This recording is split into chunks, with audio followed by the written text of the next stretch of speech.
Good evening friends, আশা করি আপনারা ভালো আছেন। হাপ্পু ভালো আছে, আমার একটু জ্বর জ্বর হয়েছে। আসলে ওই ভোরবেলা উঠে আমাকে তো রান্না করতে হয়। রান্নাঘরের আমি আপনাকে বলেছিলাম যে কাঁচটা ভাঙা ছিল এতদিন, তো পুরো একদম ঠান্ডা হাওয়াটা আসতো। আর সেটাতে গ্যাসের ওভেনটাও বন্ধ হয়ে যেত, এত হাওয়া দিত। প্লাস আমারও পুরো ঠান্ডাটা লেগে গেছে। এখন মাথায় চাপা দিয়ে মুড়ি দিয়ে তো রান্না করা যায় না, সেই জন্যে হয়ে গেছে, নাকটাও বন্ধ হয়ে গেছে। তো আজকে তাই জন্যে আপুকে স্কুলে নিয়ে যাইনি, বাড়িতেই ছিলাম। তো প্রথমেই আপনাদের একটু জানাই, আজকে হ্যাপি মকর সংক্রান্তি বা পৌষ সংক্রান্তি। আশা করি আপনারা ভালো পিঠে পুলি এসব রান্না টান্না করেছেন, আলপনা টালপনা দিয়েছেন যারা এগুলো করেন। আমি এবারে করিনি, আমি অন্যবারে করি, এবারে কিছু করিনি, কারণ সৌনকের মারা যাওয়ার 1 বছর এখনো হয়নি। তাই জন্য অসৌচটা আছে বলে আমি করলাম। আজকে বাড়িতে কী কী রান্না করেছি এটা দেখাই।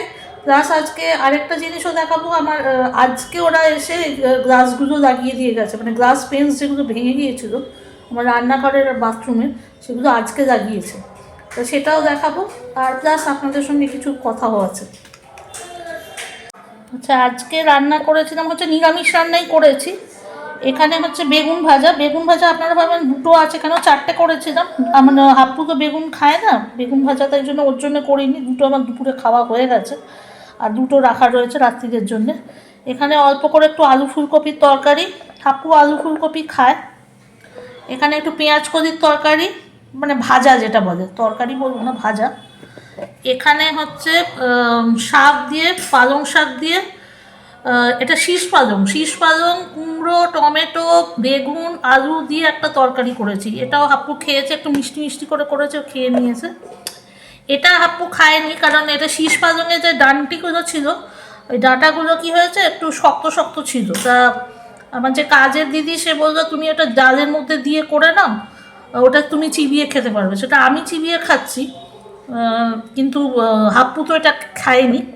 তা হাপ্পু এইটা খেয়েছে, এই তরকারিটা মিষ্টি মিষ্টি বলে, আর আলু ফুলকপির তরকারি খেয়েছে। ভাত তো ছিলই, আবার রাত্রিরে ভাত আবার করতে হবে।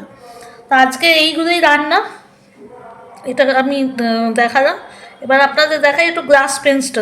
এটা যদি আপনাদের মনে থাকে যে এখানে একটা এই কাঁচটা লাগানো হয়েছে, এই কাঁচটা ভাঙা ছিল, এখান দিয়ে ফুল হাওয়াটা ঢুকতো, এবং এমনভাবে ঢুকতো যে এরমভাবে হাওয়াটা এসে এই যে এখানে এটা এগুলো সব বন্ধ করে দিত। সকালবেলা আমাকে তো এখানে দাঁড়িয়েই রান্না করতে হয়, ভোরবেলায় রান্না করি, মোটামুটি 6টা থেকে 6:30টার মধ্যে রান্না শুরু করে দিই। তাই জন্যে খুব ঠান্ডাটা লেগে গেছে আমার। আচ্ছা, আজকে আমি যেটা আপনাদের সঙ্গে শেয়ার করব, সেটা একটা খুব এমন একটা জিনিস যেটা আমি অনেক বছর ধরে দেখি। অ্যাজ এ টিচার হিসেবেও দেখেছি, যখন আমি নিজে স্টুডেন্ট ছিলাম তখনও এটা দেখেছি। এই জিনিসটা কি আমি সেটা আপনাদের সঙ্গে বলছি। এই জিনিসটা হচ্ছে অ্যাবাউট, মানে কি বলবো, about a relationship between a girl and a boy. যখনই আমরা একটা ছেলে বা মেয়ের মধ্যে দেখি তারা বন্ধু, অ্যাজ এ স্টুডেন্ট হিসেবেও আমি দেখেছি লোকে ভাবে যে তাদের মধ্যে কোনো একটা সম্পর্ক আছে। টিনেজার হিসেবেও দেখুন, আপনার এখনকার দিনে ছেলেমেয়েরা কোয়েড স্কুলে পড়ে, আমি যদিও গার্লস স্কুলে পড়েছিলাম, আমার সেই সময় অতটা ছেলে বন্ধু ছিল না, কারণ গার্লস স্কুলের ছেলে বন্ধু পাবো কোত্থেকে। আর আমি বাইরে কোথাও টিউশন পড়তে যেতাম না যে আমার ওখানে আমার কোনো বন্ধু পাবো, তা সেরকম আমার কেউ ছিল না। কিন্তু যখন কলেজে পড়া শুরু করি তখন আমি যখন টিউশন পড়তে যেতাম বা ক্লাসে অনেক বন্ধু থাকতো, তারা কিন্তু সত্যিকারে বন্ধুই ছিল। এমন নয় যে সবসময় একটা কোনো রিলেশনশিপে তারা আসবে। এটা হচ্ছে টিনেজার থেকেই আমাদের মা বাবাদের চেষ্টা করা উচিত যে ছেলে মেয়েদের ভালো বন্ধু হয়ে যাওয়া। তখন কিন্তু ওই জিনিসটা সবসময় চেপে রাখা, এটা করিস না, ওইটা করিস না। এখন যে আমি যেমন আমার ছেলেকে বলছি, হাপ্পুকে বলছি, সেই জিনিসটা কিন্তু টিনেজ লাইফে কিন্তু বললে হবে না। সেখানে আপনাকে ছেলে মেয়ের বন্ধু হয়ে যেতে হবে, ছেলে মেয়ের বন্ধু হয়ে যেতে হবে। এবং যারা টিচাররাও আছেন তাদেরও ওইরকমভাবে ভাবতে হবে যে এরা আমার বন্ধুর মতো। এই জন্য আমি যখন টিচিং লাইফে আসি তখন আমার স্টুডেন্টরা প্রায় আমার বন্ধুর মতোই হয়ে গেছিলো। বন্ধুর মতো হয়ে গেছে মানে তারাও আমার সঙ্গে শেয়ার করতো তাদের কিছু প্রবলেমস থাকলে, কিছু থাকলে সেগুলো আমরা ডিসকাস করার চেষ্টা করতাম। সবসময় যে তাকে বুকে ঝোঁকে বিয়ে করে চেপে রেখে করবো সেরকম তো হয় না। এই সময়টা টিনেজ লাইফটাতে হয়, হ্যাঁ আমি জানি একটা ইনফ্যাচুয়েশন আসে, অনেক কিছু হয়, এটা হবেই, কিন্তু সেটাকে কোন জায়গায় কোন লেভেলে নিয়ে যাব, সবসময় যে একটা বন্ধু আর একটা মানে একটা ছেলে বন্ধু আর একটা মেয়ে বন্ধুর মধ্যে অন্য কোনো রিলেশনশিপ থাকবে এটা কিন্তু নয়। এটা আমি অনেককেই দেখেছি, একটা কোনো ছেলে আর একটা মেয়ে যদি স্কুল থেকে বাড়ি ফিরছে বা কলেজ থেকে বাড়ি ফিরছে, তখনই তাদের মা মানে পাড়া প্রতিবেশী বা অন্য কেউ দেখলো, সে বললো এই দেখো ওর সঙ্গে ওর কোনো একটা রিলেশনশিপ আছে। এই জিনিসগুলো আপনারা ফটাস করে বলবেন না, ফট করে কারোর সম্বন্ধে বলবেন না, আগে ভালো করে জানুন। আর মা বাবাদেরও আমার বলা উচিত, টিচারদেরও বলা উচিত যে আপনারাও ভালোভাবে বন্ধুর মতো মিশুন। আমি স্টিল নাও সেটাই দেখছি, আমি কিছু করছি না, কোনো কমেন্টস মানে এখানে কিছু নামটাও করছি না।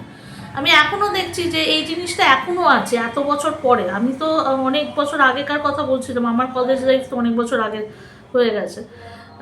তারপরেও আমি যখন এরিনাতে পড়তাম সেখানেও আমার অনেক বন্ধু ছিল, ছেলে বন্ধু, তারা কিন্তু বন্ধুই ছিল, বন্ধুর ওপরে কিছু ছিল না। আমাদের সঙ্গে সব রকমের মানে ইয়ার্কি ঠাট্টা সবই করতাম, কিন্তু বন্ধু বন্ধুর জায়গায় ছিল, এর ছাড়া আর কোনো কিছু ব্যাপার ছিল না। যাই হোক, রিলেশনশিপে আসা মানে হচ্ছে একটা অন্য রকমের জিনিস। সেটা যদি সে বোঝে যে রিলেশনশিপে আসতে গেলে কী করতে হবে না করতে হবে, সেটা তাকে বোঝায়। মানে কোনো একটা মানে হয়তো তার ভালো লেগেছে কাউকে, এবার সেটা যে সেই সময় তার দরকার কি না, আগে কেরিয়ারটা বিল্ড করো, আগে এডুকেশনটা এগো, তারপরে তুমি রিলেশনশিপে যাও, তাকেও সময় দাও, তুমিও সময় নাও, এই জিনিসগুলো থাকে। অনেক সময় হয় যে একই সেম এজে যদি আমরা মানে কোনো একটা রিলেশনশিপে চলে আসি, মানে লাভ কথা বলছি আমি, রিলেশনশিপ এইভাবে বলছি, ফ্রেন্ড রিলেশনশিপ থাকলে তো কোনো প্রবলেমই নেই। ধরুন কাউকে আপনার খুব পছন্দ হয়ে গেল, তা যদি এরকম থাকে যে কলেজ লাইফে বা তারপরে, তখনও সে হয়তো চাকরি পায়নি, আপনার এজ আর তার এজ একই, মানে ছেলেটার মেয়েটার এজ একই, তাদের ভাবতে হবে যে মেয়েটার হয়তো আমরা হিসেবে ধরে নিই মেয়েটা এখন হয়তো বিয়ের বয়স হয়ে গেছে, বিয়ে দিয়ে দেবো, এই দিয়ে দেবো, বাড়ির থেকে একটা প্রেশার আসবে, এই আসবে, কিন্তু ছেলেটার তো সেই বয়সে একই বয়সের আছে, কিন্তু ছেলেকেটা তোকে আগে কেরিয়ারটা সামলাতে হবে। কেরিয়ারটা যদি না করে তাহলে সে হঠাৎ করে কি করে বিয়ে করতে পারবে না।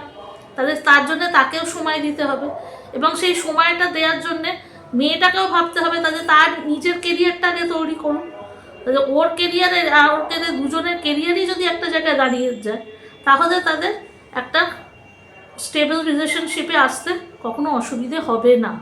আমার মনে হয় এইটা একটু আমাদের ভাবা উচিত, কারণ আমি অনেক কিছু দেখেছি, আমি কোনো করে সিগনিফিকেন্টলি আমি বলছি না, যে অনেককেই আমি দেখেছি, আমার আশেপাশে অনেককেই দেখেছি যে একই এজে হয়তো ছেলে বা মেয়ের সঙ্গে ছিল, এবার ছেলেরা তো তখনই হয়তো 20-22 বছরে এসে চাকরি পাবে না, তাকেও তো একটা এডুকেশনের জায়গাটা ঠিক করতে হবে, তারপরে সে কেরিয়ারটা বিল্ড করবে, তো সেই সময়টা তো তাকে দিতে হবে। তাহলে আমি যদি হঠাৎ করে ভাবি যে আমার বাড়ি থেকে ছেলে দেখতে শুরু করেছে বা বিয়ের জন্য প্রেশার দিচ্ছে, এবার তাকে বলে এবার তুমি এক্ষুনি আমাকে বিয়ে করে ফেলো, সেটা তো পসিবল হবে না। তো সেইগুলো মাথায় রেখে কোনো রিলেশনশিপে আমার মনে হয় যাওয়া উচিত। আর এগুলোর জন্য মা বাবাকেও একটু মানে বুঝিয়ে বলা উচিত যে কোনটা ঠিক কোনটা ভুল, সব কিছু আগে থেকে যদি বুঝিয়ে বলেন, তাদের সঙ্গে ফ্রেন্ডলি রিলেশনশিপটা রাখেন, আমার মনে হয় তাদের এই জিনিসগুলো একটু একটা জায়গায় স্টেবল থাকবে, এবং তারাও বুঝতে পারবে যে আমাদের কি কি করা উচিত কি কি করা উচিত নয়। হট করে কোনো জিনিসে তারা ঝাঁপিয়ে পড়বে। ঠিক আছে, আমি জানি না আপনাদের কেমন লাগলো আমার কথাবার্তাগুলো, অবশ্যই কমেন্ট বক্সে জানাবেন। আর যারা তো চেনেন আমাকে তারা তো ফোনে বলতেই পারেন, জানাবেন। যদি আপনাদের কিছু সাজেশনস থাকে বা এই ব্যাপারে আপনাদের কিছু বলার থাকে আমাকে জানাবেন, আমি নিশ্চয়ই আপনাদের সঙ্গে শেয়ার করব। বা যদি আমার মনে হয় যে আপনাদের মনে হয় আমার কোনো জায়গায় আমি ভুল বলছি, তো সেটাও জানাবেন, আমি তাদের নিজেকে রেকটিফাই করার চেষ্টা করব। ওকে, আজকের জন্য এতটাই। Love you all, take care, see you না নেক্সট ব্লগ।